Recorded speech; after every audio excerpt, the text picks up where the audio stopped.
Hello friends, स्वागत है आप सभी लोगों का आपके अपने यूट्यूब चैनल एग्जाम हिंट्स में। आज की इस वीडियो में हम देखेंगे BSc third year fifth semester के स्टूडेंट्स के लिए सब्जेक्ट जूलॉजी की यूनिट नंबर फर्स्ट की most important topic reproduction in paramecium, जो कि आपकी परीक्षा में बार बार पूछा जाता है तथा आपकी आगामी परीक्षा के लिए महत्वपूर्ण होने वाला है। तो अगर आप इस चैनल पे फर्स्ट टाइम विजिट कर रहे हैं और अगर अभी तक आपने इस चैनल को सब्सक्राइब नहीं किया है तो चैनल को जरूर से जरूर सब्सक्राइब कर लें तथा बेल आइकन को प्रेस करना ना भूलें। तो चलिए आज की इस वीडियो को बिना किसी देरी के शुरू करते हैं। बात करें रिप्रोडक्शन इन पैरामीशियम यानी कि पैरामीशियम में रिप्रोडक्शन की, तो जो पैरामीशियम होते हैं वो सेक्सुअल रिप्रोडक्शन तथा एसेक्सुअल रिप्रोडक्शन दोनों परफॉर्म करते हैं। परंतु प्रोटोजोआ में जो मेन मोड ऑफ रिप्रोडक्शन होता है वो एसेक्सुअल रिप्रोडक्शन होता है, जिसे पैरामीशियम बाइनरी फिजन के द्वारा परफॉर्म करते हैं। तो चलिए अब यह जानते हैं कि पैरामीशियम बाइनरी फिजन को कब परफॉर्म करते हैं। तो फेवरेबल कंडीशन यानी कि जब एक्सेस ऑफ वाटर हो, plenty of food materials available हो और टेम्परेचर 25 डिग्री सेल्सियस हो, तब पैरामीशियम बाइनरी फिजन को परफॉर्म करते हैं। तो चलिए अब बाइनरी फिजन के स्टेप्स को देखते हैं। तो जैसा कि आपको पता है कि पैरामीशियम में एक लार्ज बीन शेप्ड मैक्रोन्यूक्लियस तथा एक स्मॉल राउंडेड शेप में माइक्रोन्यूक्लियस प्रेजेंट होता है। जब भी किसी पैरामीशियम को बाइनरी फिजन परफॉर्म करना होता है तो वह सबसे पहले फीडिंग को स्टॉप कर देता है और उसका जो माइक्रोन्यूक्लियस होता है वह डिवाइड करता है माइटोटिकली तरीके से, जिससे जो माइक्रोन्यूक्लियस है वह दो डॉटर माइक्रोन्यूक्लियाई में कन्वर्ट हो जाता है और वो दोनों डॉटर माइक्रोन्यूक्लियाई पैरामीशियम के दोनों एंड की तरफ जाते हैं। जैसा कि आप इस फिगर में देख सकते हैं, ये जो माइक्रोन्यूक्लियस था ये डिवाइड किया दो डॉटर माइक्रोन्यूक्लियाई में।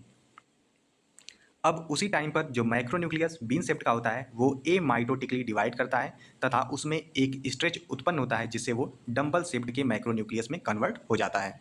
तो यहाँ पर जो माइक्रोन्यूक्लियस है वो आपको कुछ डंबल शेप्ड में दिख रहा होगा।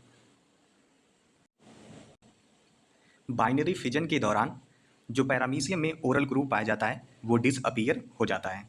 तो यहाँ पर ओरल ग्रुप डिसअपीयर हो जाएगा तथा जो डॉटर माइक्रोन्यूक्लियाई हैं वो पैरामीशियम के दोनों एंड पे चले जाएंगे तथा जो डंबल शेप्ड माइक्रोन्यूक्लियस है वो भी दो माइक्रोन्यूक्लियस में कन्वर्ट हो जाएगा।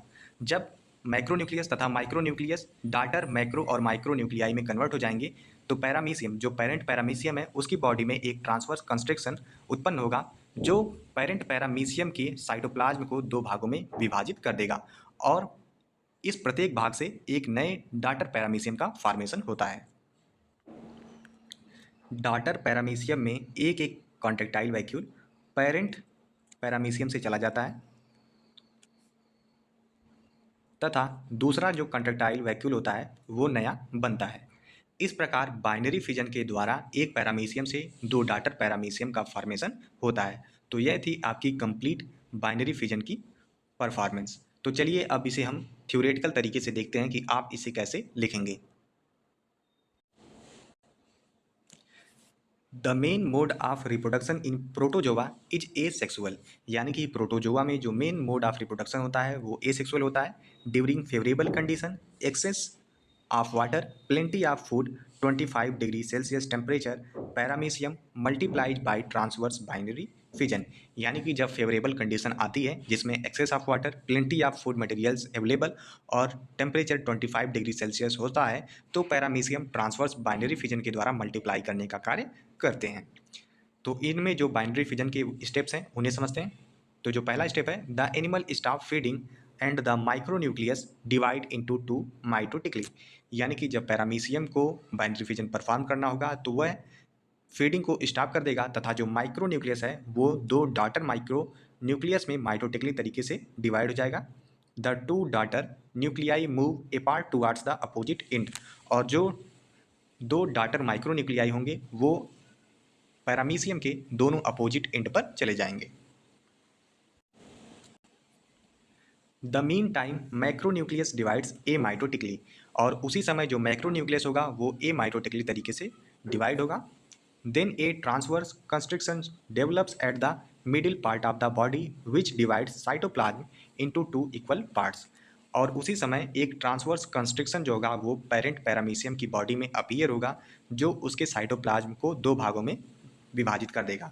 इन this way two daughter paramecium are produced, और इस तरीके से दो डॉटर पैरामीशियम का फॉर्मेशन होता है। Daughter from interior end is called proter, यानी कि जो पेरेंट पैरामीशियम के इंटीरियर इंड से डाटर पैरामीशियम बनता है उसे प्रोटार कहते हैं।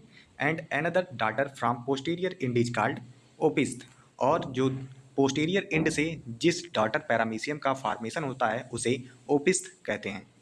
From the parent paramecium one contractile vacuole goes to proter and another to opisthe, other two are newly formed.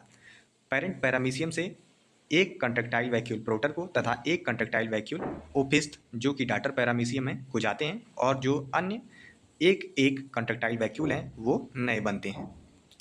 The entire process of binary fission is completed within half hour to 2 hour time range, और ये जो complete process है binary fission की वह आधे घंटे से लेकर 2 घंटे के टाइम रेंज के अंतर्गत होती है। तो यह था आपका कंप्लीट बाइनरी फिजन इन पैरामीशियम।